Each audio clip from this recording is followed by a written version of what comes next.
এখন আছি ইন্ডিয়ার ভিতর। দেখেন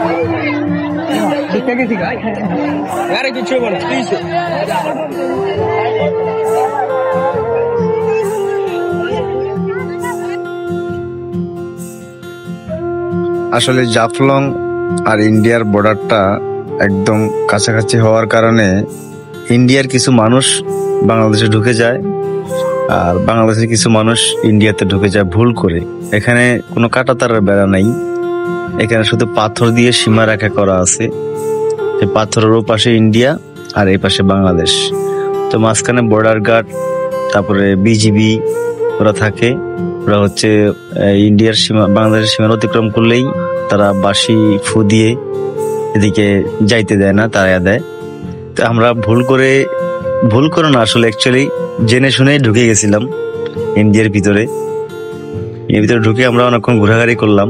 তারপরে ওই বর্ডার গার্ড আর বিজিবি দেখে ফেলছে, পরে ওদেরকে সোজা যেতে বললো। আমরা এখানে দাঁড়িয়ে দাঁড়িয়ে অনেকক্ষণ ইন্ডিয়ান মানুষের দেখলাম যে ইন্ডিয়ান, আমরা যেরকম জাফলং এ ঘুরতে যাই ওরাও ঠিক তেমন ইন্ডিয়ার মানুষেরা ঠিক এখানে ঘুরতে আসে।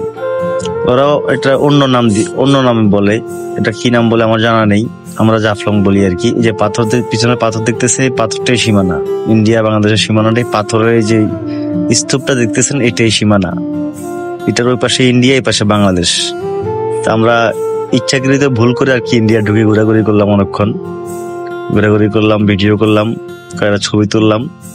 তোলার পরে হচ্ছে আমরা যখন বিজেপি বাঁশি ফু দিল যে পাশে যাইতে বললো, ওই দেখেন পিছনে বিজেপি দাঁড়িয়ে আছে, তখন আমরা এই পাশে চলে আসলাম। এখানে আসলে অ্যাকচুয়ালি যেরকম বর্ডারের সীমান্তে যেরকম গুলি করা হয় মানুষ করলে, এখানে ওই ধরনের সিস্টেম নাই।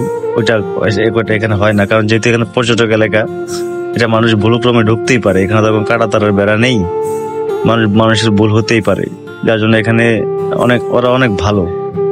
এখানে দেখলাম যে ইন্ডিয়ান পুলিশ আর বাংলাদেশের পুলিশ যারা আছে ওরা অনেক ভালোভাবে ব্যবহার করে, যাইতে দেয় না, মুখে বলে যে ওই পাশে যাও, এই পাশে আসা যাবে না, এরকম আর কি। অনেক সুন্দর জায়গাটায়, এই জাফলং এর জায়গাটা অনেক সুন্দর। আসলে না আসলে বুঝবেন না, আসলে বুঝতে পারবেন যে কতটা সৌন্দর্য এলাকা।